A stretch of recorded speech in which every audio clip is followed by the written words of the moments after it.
Welcome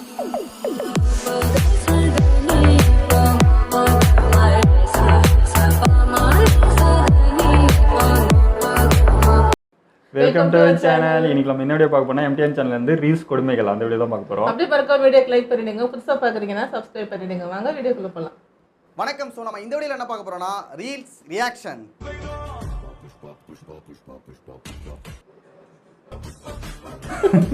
ஐயா நீங்களே மேல ஐயா அழக்கூடாது. உனக்கு என்ன தெரியுது, நீங்க எவ்வளவு பெஸ்டா பண்ணிக்கிறீங்க. பிடிக்குமா? சரி. ஷோ இந்த வீடியோ ஒரு வாரத்துக்கு முன்னாடி அடுத்த ரீல்ஸ் வீடியோல ட்ரோல் பண்ணலாம்னு எடுத்து வச்சிருந்தேன்டா. எவ்வளவு கூட அடிக்குது.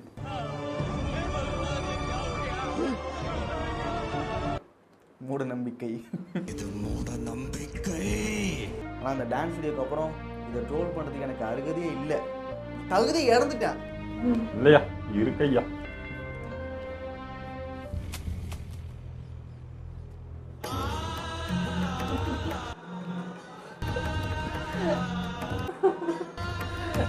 நீங்களாவது உடம்பாய் ஷேக் பண்ணீங்க. அங்க பாருங்க, நல்லா ஆடுறா. வெடுக்கு வெடுக்குன்னு இடுப்பு மட்டும் ஆட்டினுக்கிறாரு. தம்பி அழுவாதடா, நீ அழுதா யாரும் நம்ப மாட்டாங்கடா, சிரிச்சிடுவாங்கடா.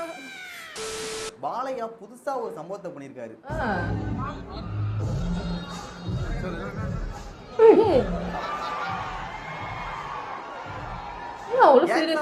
படத்தோட ப்ரீவியஸ் வந்துட்டு பாலையா இந்த சம்பவத்தை பண்ணிருக்காரு. இவர்தான், இவருக்கு இதான் வேலை. ஸ்டேஜ்ல பிடிச்சி தள்ளி விட்டு பண்றாராம். யாரு பொறுமையோட நின்னு சொல்ல மாட்டாரா? ஏண்டா ஃபன்னா இருந்தாலும் இப்படியாடா தள்ளி விடுவாரு. உன்ன ஒரு பெரிய மனுஷன் நினைச்சுதான் உங்ககிட்ட நேத்து பேசினேன். இவ்வளவு கேவலமா கீழே வந்திருந்தா அஞ்சலியும் அதை வந்து கேஷுவலா எடுத்துட்டு சிரிச்சிட்டாங்க.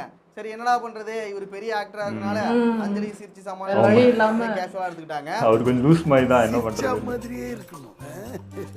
Smile therapy. என்னதான் இது ஃபன்னா இருந்தாலும் பாலையா இப்படி செஞ்சிருக்க கூடாதுதான். அது தப்பு தான். மென்டல் ஹாஸ்பிடலுக்கு ஃபோன் பண்றான். இது கூட இன்னொரு வீடியோ ஒன்று வந்துச்சு. ஆமா ஆமா இதை பார்த்தேன். இது ஃபேக்குன்னு வேற சொன்னாங்க சில பேர். எடிட் பண்ணிட்டாங்க அப்படின்னாங்க. இது எப்படி எடிட் பண்ண முடியும்? இது வந்துட்டு பெட்ரோல் தானே, எங்க போனாலும் அங்க வச்சு என்ன பண்ண போறாரு? அவன் இன்னும் திருந்தலமாமா. வாயில வச்சு ஊதி காட்டுவாரா? போயிட்டு அங்கேயுமா இதை தூக்கிட்டு போவாங்க. அது தெரியுது வேற நல்லாவே. என்னடா இது, அந்த பெட்ரோல் ஒரு மாஸ் ஹீரோல அந்த பெட்ரோல தள்ளி விட்டதுதான். குடிகார பையன் இன்னைக்கு குடிச்சிருக்காரு, என்ன என்னென்ன பண்ண போறானோ தெரியலையே.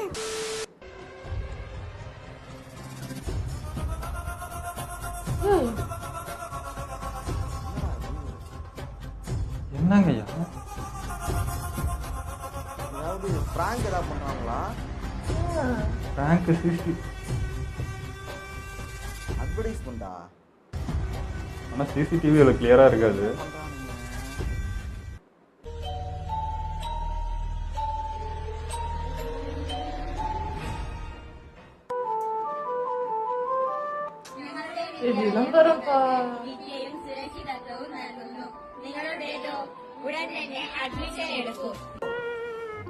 அதாவது இந்த ஸ்கூல்ல வந்து நீங்க ஜாயின் பண்ணலன்னா அவங்களை கடத்தின்னு வந்து போடுவோன்ற சொல்றாங்க. ஒரு அட்வர்டைஸ்மெண்ட் தான் இருக்குன்னு சொல்லிட்டு நான் ஸ்டார்டிங்ல கெஸ் பண்ணேன்.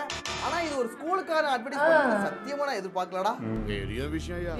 இது மூலமா இவங்க என்ன சேத்தூர்ல கடத்திடுவான்றாங்க போல. ஸ்கூல்ல வந்துட்டு கடத்துறது எப்படின்னு சொல்லி தர போறோம் அப்படின்னு சொல்ல வராங்களா? இல்லைங்க. அப்புறம் இல்ல வந்துட்டு நாங்க கடத்திட்டு போயிட்டு அட்மிஷன் போடுவோம் அப்படின்னு சொல்ல வராங்களா?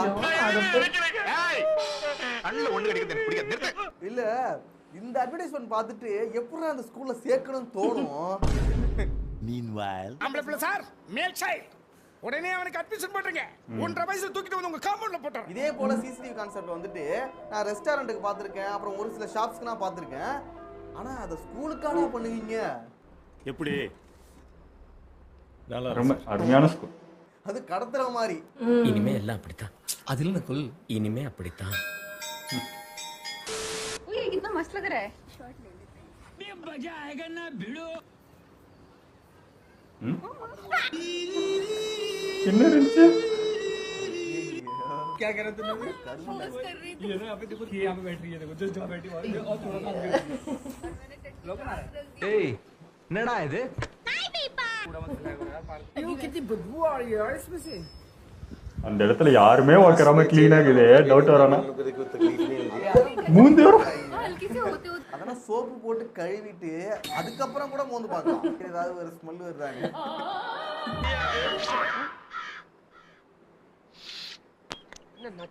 இதெல்லாம் மணக்குமா? உடனே மோந்து பார்க்கறாங்க. ஆய் மாதிரி இருக்கு என்ன ஆயின்னு பாரு. சீ சை. அரேயா. ஏய் என்னடா பண்ற? நீ என்னடா பண்ற? சேர் எங்க இருக்கு? அவங்க மூஞ்சி எங்க இருக்கு? நீ சேர்ல இப்படி தான் போய் உட்காருவியா?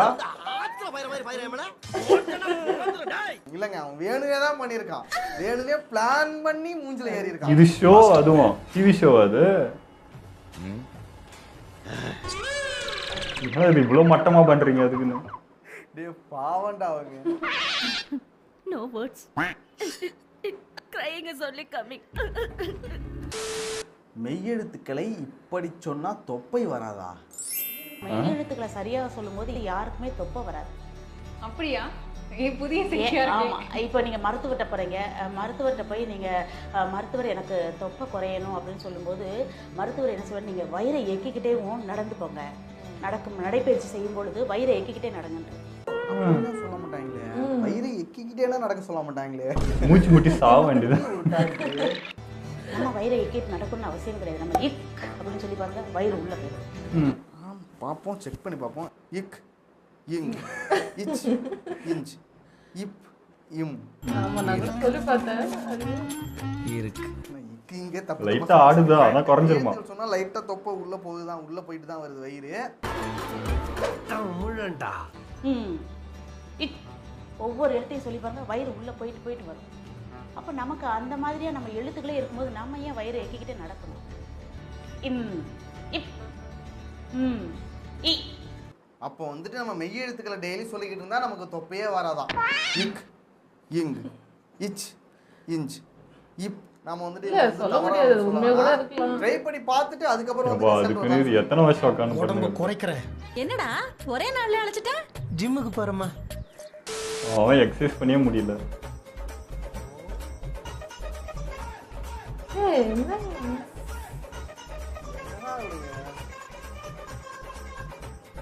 ஏன்? யார் அவங்க? இது யார் ஃபாரின் வந்து தடுக்கிறாரு?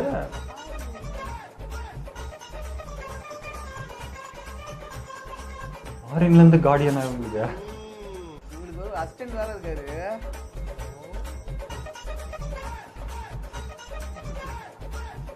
ஒரு முடிவு வச்சிடக்கூடாது. கொஞ்ச நாளைக்கு முன்னாடி இவங்களோட வீடியோஸ் நான் பார்த்தேன். தொப்பி அம்மாள் சொல்லிட்டு தொப்பி அம்மாளா? வீடியோ சுத்திட்டு இருந்தாங்க. இதெல்லாம் பார்க்கும்போது உண்மையாவே சிரிப்பு தானே வருது. பேரு தொப்பி அம்மாளா? எப்படி இதெல்லாம் கிளப்பி விடுறாங்கன்னே தெரியல. இவங்களுக்கு ஒரு அசிஸ்டன்ட் வேற இருக்காங்க. அதான் தெரியுது, ஃபாரின்ல இருந்து வந்திருக்காரு. அவங்கள ஃபர்ஸ்ட் க்ளீன் பண்ணலாம். சாப்பிட்ட சாப்பாடெல்லாம் அப்படியே வழிஞ்சு அப்படியே கிடக்கு. அதை பார்க்கறதுக்கு ஒரு மாதிரியா இருக்கு. இதுல இன்னும் மோசமா போயிட்டு அவன் குடிச்சிட்டு தூக்கி போடுவாங்கல்ல இந்த கப்பு, அதுல இருக்க டீ எடுத்து குடிக்கிறானுங்க.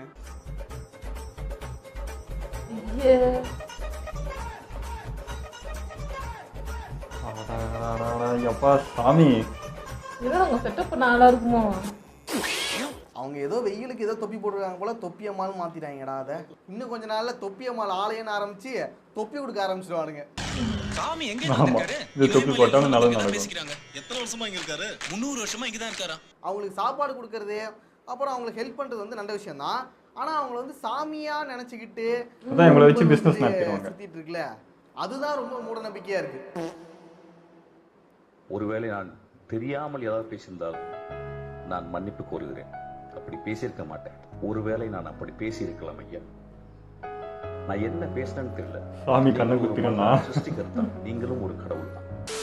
இந்த வீடியோவை பார்த்து முடிக்கும் போது இந்த மனுஷனை கண்டிப்பா பாராட்டாம இருக்க மாட்டீங்க. இவரோட சப்ஸ்கிரைபர்ஸ் நைட்டு ஃபுல்லா உட்காந்து ஒரு 100 லிட்டர் ஸ்ட்ராபெரியை முழுசா கேப்பே விடாம சாப்பிட்டு முடிக்க சொல்றாங்க. இவருமே இந்த டாஸ்க்குக்காக அவரோட சொந்த காசை போட்டு நிறைய ஸ்ட்ராபெரியை வாங்கிட்டு வந்து அவரோட வீட்டு கிச்சன்ல நைட்டு உட்காந்து சாப்பிடாரு. மணிக்கணக்கில் ஆகுதுங்க, அவரால் சாப்பிடவே முடியல. வாய் வேற பயங்கரமா வலிக்குது. இருந்தாலும் இந்த டாஸ்க்கை முடிச்சே ஆகணும்னு சாப்பிட கடைசியா 12 மணி நேரம் ஆனதுக்கு அப்புறம் அதை சாப்பிட்டு முடிச்சிடறாரு. அவருக்கு வாயில புண்ணே வந்து கஷ்டப்பட்டு இந்த டாஸ்க்கை செஞ்சு வீடியோவா போடுறாரு. யாருமே லைக் பண்ணலன்னு தெரிஞ்ச உடனே மனசு உடைஞ்சிடுறாரு.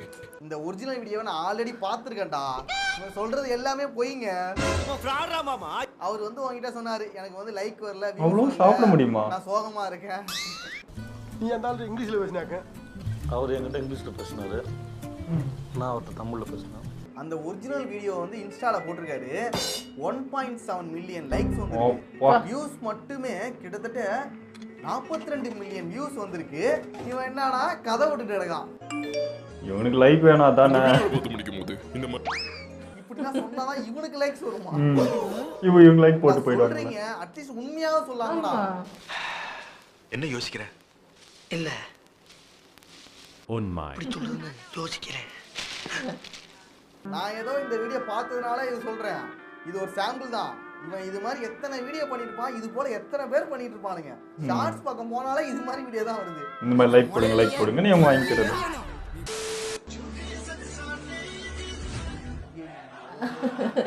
கன்றாவி.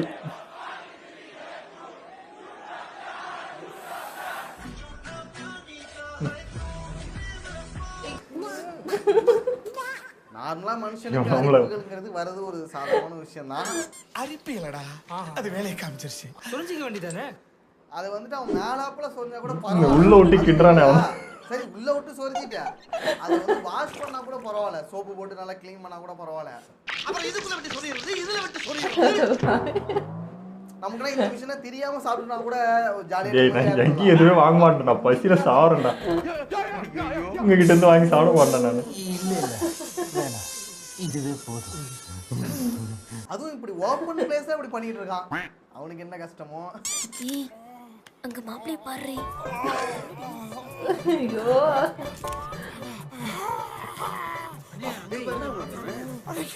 இந்த மூஞ்ச வச்சிக்கிட்டு எப்படி நடிப்பான்னு கேட்டேன். நான் நடிச்சு காட்டறேன்டா. இந்த மூஞ்ச பாப்பீங்கடா. இந்த மூஞ்சி வச்சுட்டு நடிக்க முடியாது, அந்த முடி வச்சு தான் நடிக்க முடியாது. இந்த டயலாக் வரைக்கும் நல்லா இருந்துச்சு, நல்லா தான் போயிட்டு இருந்துச்சு. மனுஷன்னா இவன் மனுஷன். சரி சூப்பரா ஏதோ நடிக்க போறாரு போல. முடி எடுத்து தம்பி. ஆனா அந்த ஸ்லோ மோஷனை போட்டு வந்தாரு பாரு. உன்னால என்ன பண்ண முடியுமோ அதை பண்ணிட்டேன்.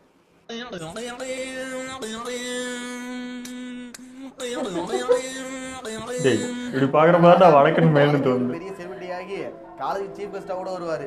எதுவும் நம்மளால சொல்ல முடியல. பாரத சமுதாயம் வாழ்கவே, வாழ்க வாழ்க பாரத சமுதாயம் வாழ்க.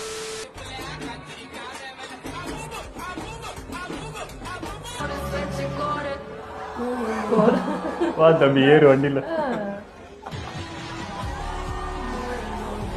ஆளை பார்த்தாதான் என்ன பண்றது. தேவையா? satisfied. அப்பாடா. நம்ம ரோட்ல இது மாதிரி ஏதாவது ரூஃப் பாப்போம்.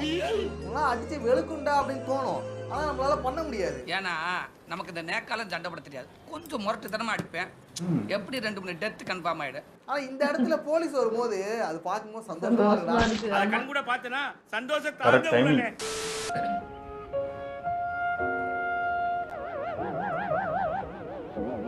ஓ அந்த ஒரிஜினல் வீடியோ அது. எல்லாத்துக்கும் இன்ட்ரோ போடுவாங்களே இந்த வீடியோல. இந்த வீடியோவாடா நான் பாத்துட்டேன். எந்த ஊருன்னு தெரியல. இப்ப நிறைய வீடியோ பார்த்துட்டு இருக்கும்போது இந்த பேக்ரவுண்ட வச்சு நிறைய வீடியோ வந்துருக்கு.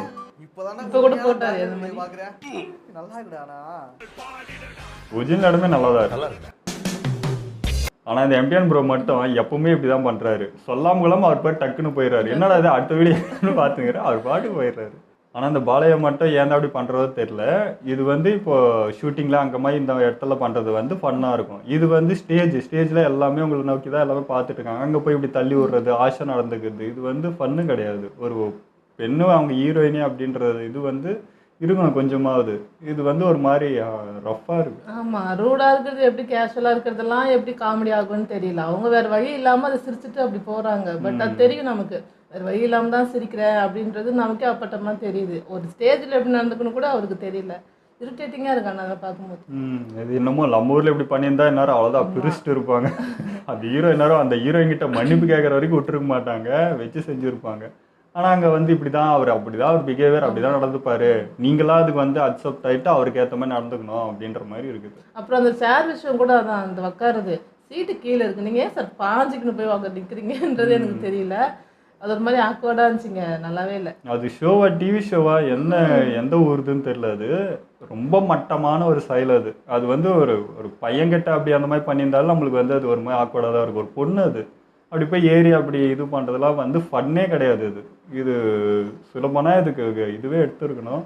என்னமோ அந்த ஊரில் இதெல்லாம் காமெடி ஃபன்னுன்றாங்க, ஒன்றுமே புரியல. அப்படியே இதெல்லாம் பார்க்குறப்ப தான் நம்மளதே எவ்வளோ மேல்றா அப்படின்ற மாதிரி. எங்கே சில ஷோஸ்லாம் இப்போ கூட சில தமிழ் ஷோலாம் பார்த்தா ஒரே காஜியாக தான் இருக்குது, பேசுகிறதா இருக்கட்டும் செய்கிறதா இருக்கட்டும். அதான் நம்ம ஊரில் வந்து இந்த டபுள் மீனிங் பேசுறது ஒன்று, அங்கே வந்து டபுள் மீனிங் எல்லாம் இல்லை, டேரெக்டாக எல்லாமே டேரெக்ட் இதுதான் அப்படி இருக்குது. அடுத்து என்னது தொப்பி சாமியாரா புதுசாக கிளப்புறாங்க. எனக்கு என்னமோ அந்த அம்மா வந்து இது எதையுமே கண்டுக்காம அவங்க பாட்டுக்கு அவங்க சாப்பிட்டுட்டு அவங்க பாட்டு நடந்து போயிட்டாங்க. இவங்கெல்லாம் வந்து பின்னாடி கூட்டத்தை போட்டு டெய்லி அவங்க கலர் ஒரு தொப்பி வாங்கி கொடுத்து வியாபாரம் பண்ணிருப்பாங்க போல பின்னாடி. அதான் ஃபாரின்லேருந்து ஒருத்தர் கிளம்பி வந்துட்டுக்கிறாரு ஐயரா, வந்து இதை வச்சு சம்பாதிச்சிட வேண்டியதான் நம்ம அப்படின்னு சொல்லிட்டு. அந்த அம்மா எதையும் கண்டுக்காது, நம்ம பின்னாடி இருந்து வேலை பார்த்து நம்ம சம்பாதிச்சிருவோம் அப்படின்றதுக்காகவே பண்ணுற மாதிரி இருக்குது இதெல்லாம். அதோட அந்த ஸ்கூல் விஷயம் அட்வர்டைஸ்மெண்ட் எனக்கு சுத்தமாக பிடிக்கலங்க. அதனால் ஏன்னா இப்போ நிறைய பேரண்ட்ஸ் வந்து குழந்தைங்களை பாதுகாக்கிறதுக்கே அவ்வளோ இதாக இருக்குது. நிறைய பேர் பயப்படுற விஷயம், அதை வந்து ஒரு ஆடாக போட்டு ஸ்கூலுக்கு வாங்கன்னு சொல்கிறது என்ன அறிவோ எனக்கு தெரியல. அதாவது இவங்க வந்து என்ன சொல்கிறாங்கன்னா, இப்போ இப்படி எடுத்துக்கலாம், இவங்க இப்போ இவங்களோட பதில் எப்படியா இருக்குன்னு அவங்க மென்டாலிட்டியிலேருந்து சொல்கிறேன். அதாவது உங்கள் பையன் வந்து இந்த ஸ்கூலில் நீங்கள் சேர்க்கலன்னா இப்படி தான் யாருன்னா கடத்தின்னு போயிடுவாங்க, இங்கே சேருங்க, அவங்க அறிவாளியாக வளருவாங்க, இந்த மாதிரி எந்த சிக்கலையும் சிக்க மாட்டாங்க, புத்திசாலியாக வளருவாங்க அப்படின்னு காட்டுறதுக்காக இதை பண்ணியிருக்காங்கன்னு நான் நினைக்கிறேன். ஏன்னா அவங்க மென்டலேட் அப்படி தான் இருக்கு. ஏன்ப்பா இப்படி ஒரு ஆட் எடுத்திருக்கேன் அப்படின்னா அவங்க கண்டிப்பாக இப்படி தான் பதில் சொல்லியிருப்பாங்க. அது யாருன்னா தெரியுமா, தெரிஞ்சா எனக்கு சொல்லுங்கள். எனக்கு அப்படி தோணுது. ஸ்கூல் மேனேஜ்மெண்ட்டில் போய் கேட்டால் என்ன சொல்லுவாங்க, இப்படி தானே பதில் சொல்லுவாங்க, பாசிட்டிவாக அதை எடுத்துன்னு போயிடுவாங்க. ஸோ அப்படி தான் அதை அப்படியே வளைச்சி நம்மளை வந்து அப்படியே பேரண்ட்ஸ் வந்து நம்மளை கவர்ந்துருவாங்க. ஓகே, எங்களோட வீடியோ உங்களுக்கு பிடிச்சிருந்தா லைக் கமெண்ட் ஷேர் பண்ணிடுங்க, மறக்காம சப்ஸ்கிரைப் பண்ணுங்க.